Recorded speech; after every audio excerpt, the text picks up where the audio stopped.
Hey, Sherry here with Purple Bean Media. So now that it's 2020, a lot of people have resolved to make social media a priority for their business in this new year. And so that means a lot of people are saying, hey, what are some tips? What can I do? What are quick things I can do to just, make myself post and be consistent? So I'm always happy to answer these things. In fact, someone asked me to write for their website and she wanted 5 quick tips to help bring your social media to the next level. So I'm going to kind of go through the blog I wrote for her because I think it's really important, and social media and digital media is the new marketing, and it's really imperative that your business is online, that you're getting in front of your audience and growing your brand digitally. Online, people are spending at least on average 2 hours a day on Facebook. Believe it or not, that is the stat. They're watching hours and hours of video. And it's really, really important to get on there and, just dedicate some time into promoting your business on social, because if that's where people are, that's where you need to be. When people watch hockey games, they have advertisements on the rink boards. Why? Because you have people sitting there for an hour and a half, 2 hours, and just looking at your brand. So it's the same idea on social. People are on social, they're scrolling endlessly, so get your company on there. So the first tip I want to give is simple. Schedule your posts. Okay, so as a small business owner, I'm sure the last thing you're worried about is, being like at the end of the day, oh, I didn't put anything on Facebook. And I have to say, this even happens to me. You have clients to please, you have bills to pay, you have, people to manage.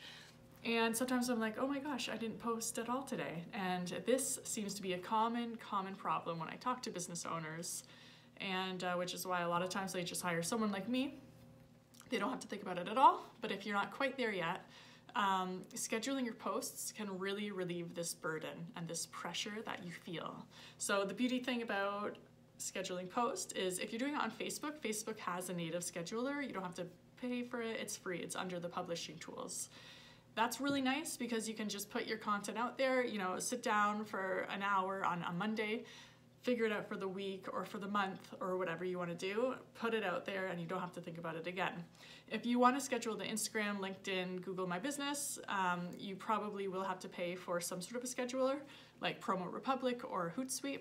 And those are great just because you can sit down, do it all at once and set it and forget it type of thing. And that really, really seems to help business owners, and it also helps myself, so I know it works. Number 2 is just be consistent. So this goes with number 1. If you're scheduling 1 post per day, then you are being consistent. So consistency works for 2 reasons. It helps your platform understand that you are a content creator. So if for Facebook, we all stopped posting, we all stopped sharing, then what would happen? They would be in desperate need for content creators. So they kind of rely on us like we rely on them.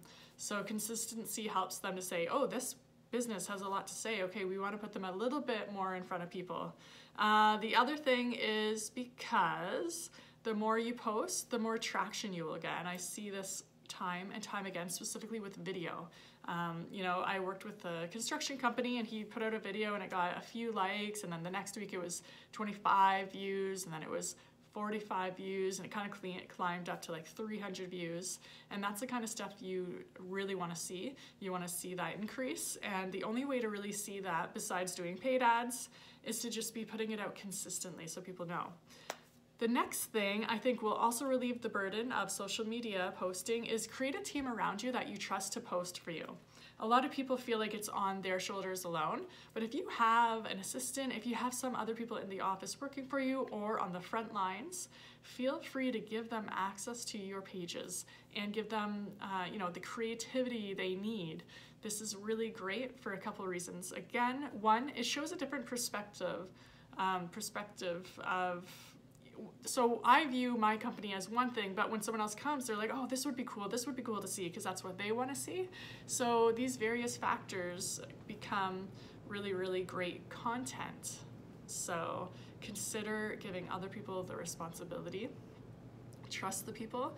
Of course, lay out ground rules before you do this, because the last thing you want them to do is put out political things that might actually do the opposite effect and get people really, really mad at you instead. it also will take the burden, again, off your shoulders to be the sole content producer. You know who really does a great job is Starbucks on West in Brantford. They post every day, and because it's all such different content, I do think it comes from different people, and you know, they're doing a great job, and again, it relieves the pressure. Tip number 4 would be to utilize video. Video is key. So let me read you some stats here. It's estimated by 2021, 80% of all web traffic will be video. That's crazy. That's 2 years, less than a year away, basically, I guess now.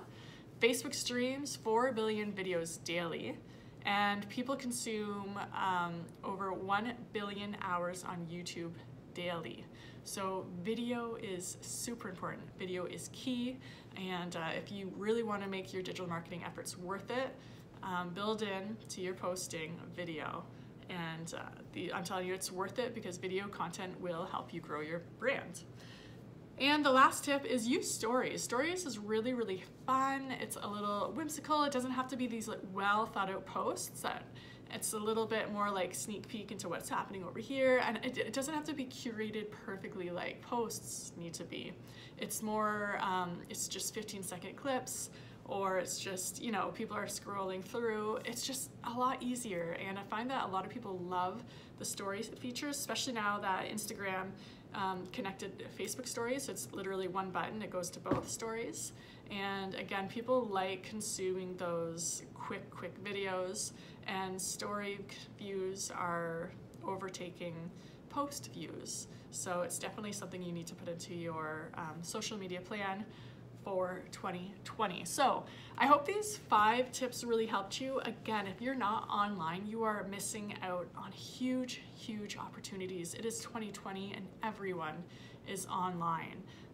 You're very close to becoming irrelevant if you don't take advantage of this. So please sit down today, open up a scheduling tool, and just start posting. This is really what will take your brand to the next level. You'll be recognized more often, and it's just a way to get out there in front of your customers. Again, 3/4 of the Ontario population is on Facebook or Instagram or any social media, so make sure you're there. Again, it's like the hockey rink. There's a reason people are paying to have their logo everywhere. It doesn't matter, sports events, on cars, on NASCAR, anytime there's an opportunity to put a logo somewhere, someone does it. And it's because people are forced to sit there and stare at the logo. The same as online. People are spending hours a day on it, and this is your chance to get in front of them. All right, so if you have any questions, leave them below or DM me. I always answer my message, and I always appreciate you know, when people do have questions. I actually really like helping people. I want our local economy to grow, and I love small businesses and want to do everything I can to support small businesses in Canada. So let me know if you have any questions, DM me, and yeah, thanks for tuning in.